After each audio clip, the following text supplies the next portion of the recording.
Papa Francisco ha levantado muchísimas expectativas de cambio, de reformas.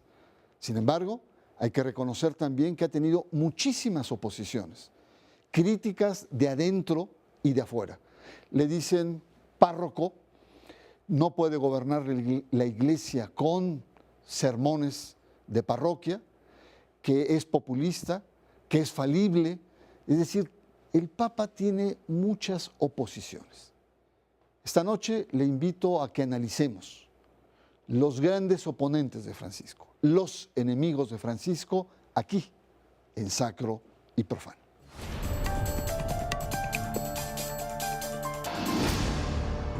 Desde su llegada a la silla de San Pedro, Francisco ha resultado incómodo para la curia del Vaticano. El Papa argentino ha cuestionado muchos privilegios de la burocracia vaticana. Han sido frecuentes sus confrontaciones, que pueden resumirse en aquel durísimo mensaje que dirigió a la congregación en diciembre de 2014, en la que exalta las enfermedades curiales. En contraparte, de manera abierta, algunos funcionarios lo llaman el Papa argentino, con un dejo de desprecio para desacreditarlo. Monseñores romanos se refieren a él como el Papa párroco del pueblo, el Papa populista. Esto nos advierte el vaticanista Paolo Rodari en un artículo en el diario romano La República, diciendo: son expresiones de los cardenales y obispos de la curia, pero que tienen detrás de ellos a grupos de poder y grupos de presión. En dichos adjetivos hay un racismo europeísta subyacente. Los altos prelados también sentencian con presunción. No solo con homilías y consejos caseros se puede gobernar la iglesia. Son los sectores conservadores europeos e italianos que quieren insinuar, con un desprecio sutil, que descalifican a Bergoglio por no contar con la altura necesaria para ser pontífice, ni mucho menos conducir la iglesia. Hay actores que lo increpan abiertamente, como el cardenal Raymond Burke. En el fondo preservan los intereses y codicias de poder. Quieren que Francisco reine, pero no gobierne la iglesia. El 13 de marzo de 2014, el cardenal de Buenos Aires, Jorge Mario Bergoglio, es ungido papa. Su primer mensaje fue claro: quiere una iglesia pobre para los pobres. El Papa Francisco asciende en medio de una profunda crisis de la Iglesia Católica. Esta es marcada por los escándalos internacionales de pederastia clerical,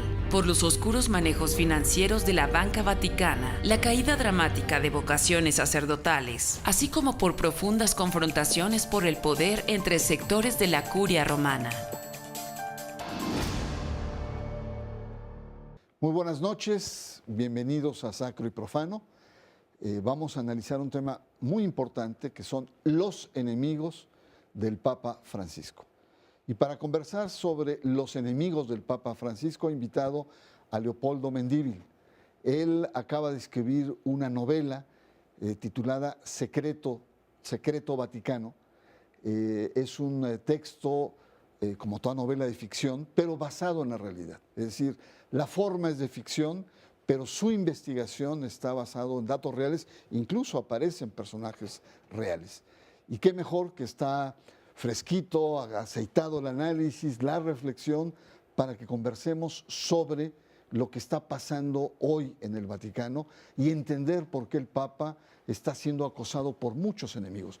¿Cuál es tu impresión del estado actual que guarda el Vaticano y particularmente el Papa? Bueno, Bienvenido, primero que Leopoldo. nada, agradecidísimo estar contigo, soy tu fan. No, Entonces, claro que sí. Yo creo que pocas veces he vivido una crisis como la que tiene hoy la Iglesia, que es tan obvia para incluso la gente que normalmente no se involucra en estos temas, porque francamente se ve con claridad una línea que es ultraconservadora y otra que es más progresista, que es en la que el Papa está actuando, que es más social, más pro la gente, y francamente es una guerra civil en muchos aspectos, y hay gente de los Estados Unidos, el cardenal Burke, creo que es protagonista en este episodio un poco fuerte de tensión que se está viviendo.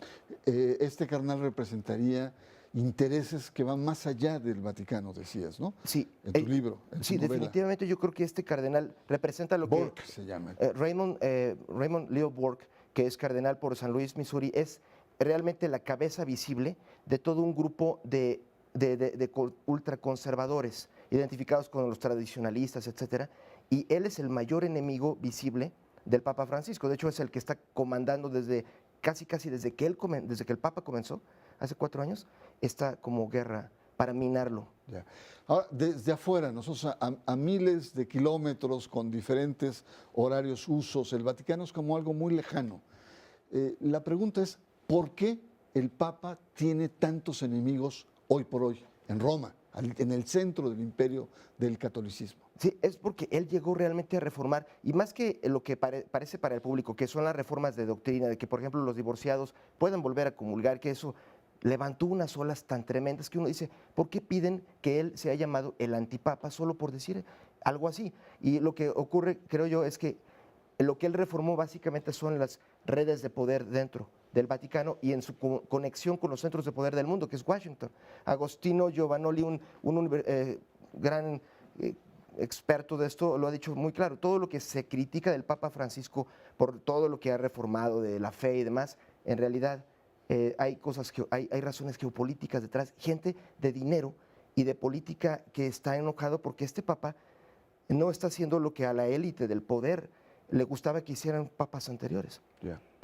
Ahora, lo que es un hecho, Leopoldo, es que este Papa llega hace 4 años, poco más de 4 años, y llega en un momento de crisis muy grande en la vida de la Iglesia. Una crisis de legitimidad por los escándalos de pederastia, por las corruptelas de los bancos vaticanos, por luchas de poder internas muy fuertes que había entre diferentes sectores, deslealtades con la filtración de documentos y otro aspecto también que llamaba la atención, un papa como el Papa Benedicto XVI, viejo, enfermo y se percibía rebasado o muy presionado, renuncia, ¿no? Un hecho inédito. Y llega este Papa que viene del fin del mundo, de Sudamérica, de una experiencia diferente de ser iglesia, y empieza a hablar desde su nombre, Francisco, ¿no? Francisco de Asís, hasta los diferentes gestos, los pobres, la justicia social, los homosexuales, y eso ha incomodado muchísimo a muchos sectores. Ya nos vas a describir los sectores económicos, los intereses de prestigio, de estatus que tienen muchos miembros de esta curia, pero ese es el tema que tenemos ahora, son los grandes enemigos que tiene el Papa Francisco, no afuera, adentro, en Roma, en el Vaticano. Es el tema que tenemos esta noche aquí en Sacro y Profano. Vamos a una pausa y regresamos en un momento.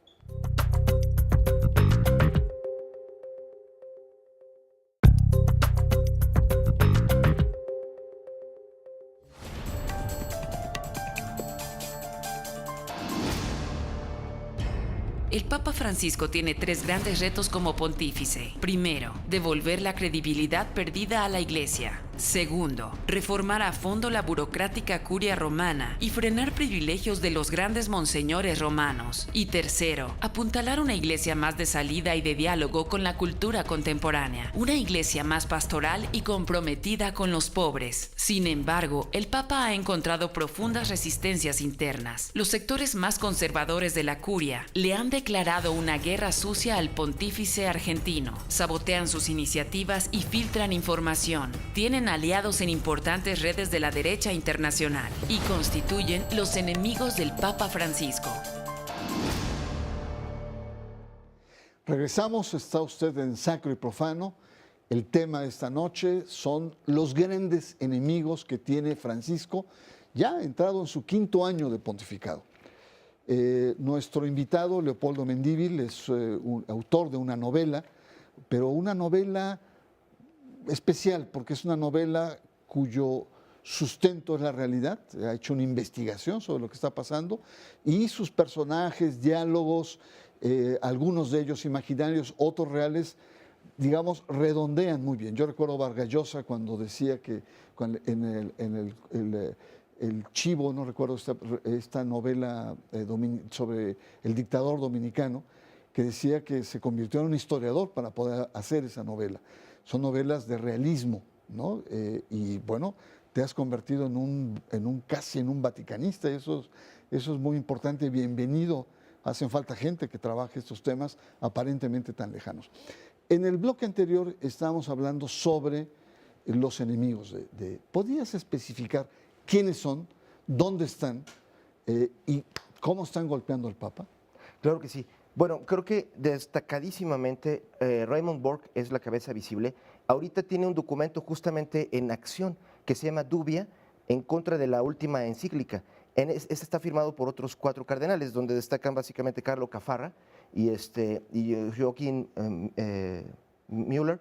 Y básicamente ellos son los que en el pasado, hace un año, junto con aproximadamente otros 9 cardenales, habían hecho una carta de la cual tú escribiste, y esa carta era un llamado a básicamente una insurrección dentro de la jerarquía, que básicamente estaban dando a entender que el Papa Francisco está traicionando valores de la Iglesia Católica de años, de milenios, ¿no? Lo que ellos llaman el magisterio de la Iglesia, con estas encíclicas. Entonces, ellos son los que están siendo la cabeza visible, pero hay, francamente, gente que no está en el frente, que está de hecho muy vinculado con estos hombres y que básicamente son gente del poder. Ahí es donde coincide todo esto con la política y donde entra el tema de Donald Trump, porque su asesor, su estratega máximo, Stephen Bannon, que es este hombre que tuvo la idea de lo del muro de México y todo esto, las ideas más radicales, él es el que desde 2014 se alió con Raymond Burke, son amigos, y este hombre, Stephen Bannon, es católico. Pero desde entonces son uña y mugre, y a través de este medio Breitbart, que es ultraderecha y tirándole a racismo, ha habido mucha comunión entre ellos, porque básicamente la militancia a esta red es un grupo de personas que piensan de manera hipercapitalista en que supremacía de los Estados Unidos y supremacía incluso Blanca. blanca y de la gente con dinero. Entonces, para ellos el Papa Francisco representa lo peor que puede haber, porque él habla de que los pobres, apoyar a movimientos de América Latina. Entonces, en todos lados, esa es la... Ahora, es cierto también que en el Vaticano hay como grupos de poder. No podemos ir como haciendo un traslado mecánico, como grupos sexenales, ¿no? Pero digamos, toda la estructura que fue de Juan Pablo II, la estructura curial que fue del Papa Benedicto XVI, y ahora los cambios que está haciendo Francisco, hay como un choque, digamos, medio geométrico de intereses, de acentos, de perspectivas, que también afectan al Papa. Y además sumemos lo que se llama el famoso lobby gay, que es transversal a todos estos grupos. Entonces, la verdad que es como una especie de juego de poder muy complejo que está viviendo adentro del Vaticano, en donde no solamente son grupos vinculados a la ultraderecha internacional, hay que recordar, la ultraderecha norteamericana tiene vínculos con Europa, hay sectores, Jean-Marie Le Pen fue de las primeras que visitó a Donald Trump, la derecha austriaca, alemana, el yunque mexicano, es decir, es una red compleja. Pero también adentro hay un conjunto de grupos. Ahora, Leopoldo, quisiera preguntarte, ¿cuáles serían las reformas que más lastiman a esta derecha? Tú nos has dicho, el Papa con su actitud tercermundista, justicia social, los pobres, deuda, migrantes, como que desequilibra a esta ultraderecha. Pero ¿cuáles son las reformas que lastiman a estos grupos de poder? Bueno, después de yo creo que el Laudato sí es lo más importante, pero hay una acción también muy clave para ganarse tantos enemigos. Desde los primeros días de su pontificado, él empezó a actuar contra el Banco Vaticano, porque el Banco Vaticano era lo que había causado, francamente, el que renunciara Benedicto. Mucha gente no está al tanto de esto, y de eso se trata Secreto Vaticano, que realmente Benedicto recibió amenazas de muerte, y fue todo por la ley 127 que él trató de implementar para que el Banco Vaticano diera cuentas a las autoridades que buscaban, porque había acciones de terrorismo que el banco estaba encubriendo, donde estaba vinculado al gobierno de Estados Unidos, como la mente detrás de muchos de estos ataques terroristas. Entonces, ellos querían que quedara otro papa, y de hecho en el conclave de 2013 el escándalo grande es que se dio a conocer antes de que acabara que había ganado otro, que era Angelo Scola, que es el que ellos querían, que es un justamente... Cardenal de Milán, cardenal muy de Milán. cercano a Ratzinger. Sí, exactamente, y que es conservador, que es muy de apoyo a los capitalistas, los que dicen que el capitalismo es cristiano, como si Cristo hubiera dicho hasta Ahora, queda claro entonces que la primera gran reforma del Papa es la económica, poner orden, pero también queda claro que la gran reforma que el Papa está prometiendo es la de la curia, es la recomposición de la curia, a la cual muchos sectores se han estado oponiendo. Pero vamos a una pausa y vamos a regresar un momento. Está usted en Sacro y Profano y estamos analizando el tema de los grandes enemigos que enfrenta en la actualidad el Papa Francisco. En un momento regresamos, Sacro y Profano.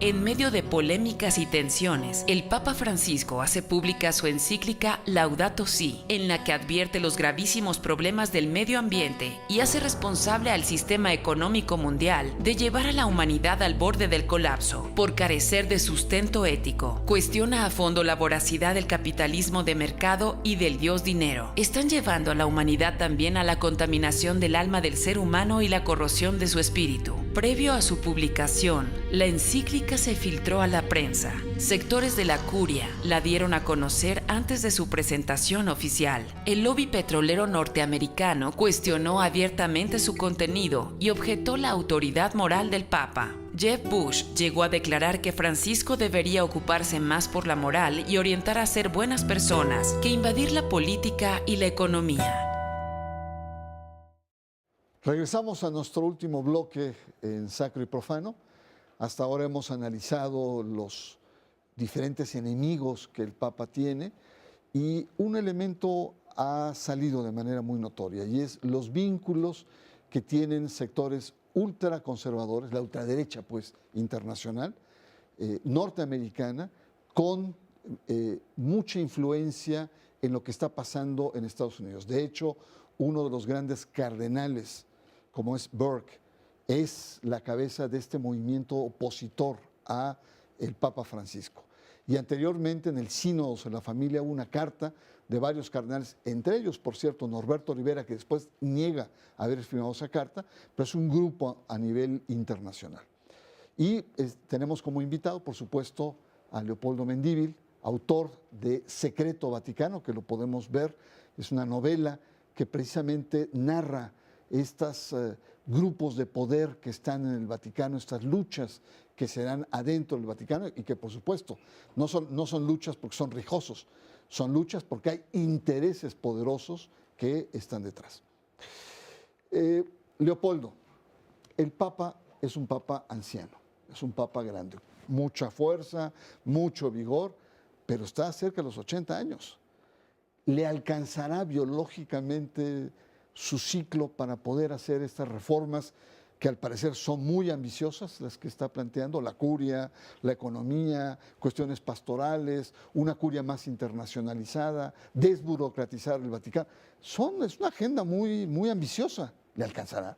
Sí, es increíble porque realmente él mismo lo ha dicho, que él siente que no le va a dar tiempo.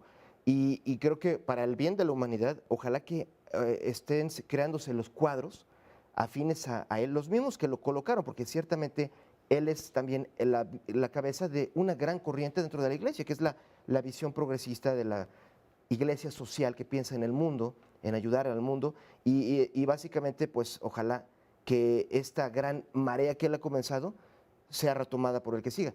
Pero eso va a depender mucho de cómo se comporta este otro ala que está tan en contra de él y que incluye al presidente de los Estados Unidos, porque básicamente hay quienes quieren que este cardenal, que es el peor enemigo del Papa, sea el próximo Papa y están aplicándose para que eso suceda. Y entre ellos son los asesores de Trump. Leopoldo, he visto en portales mexicanas de grupos conservadores vinculados al Yunque que están enalteciendo acciones de Donald Trump. Y entonces son católicos. Y yo digo que ahí, entre la derecha católica, la iglesia en su conjunto, está o el efecto Trump, que es el regreso a posturas muy conservadoras, desde el punto de vista incluso religiosos, o el efecto Francisco, que es la iglesia abierta, la iglesia del encuentro, la iglesia de salida. ¿Tú crees que en la derecha, y la derecha católica mexicana, en la iglesia, estas tensiones sean fuertes? Sí, son fuertísimas. A mí me llama mucho la atención precisamente los mexicanos, todos los mexicanos que apoyan a Trump. Y es asombroso.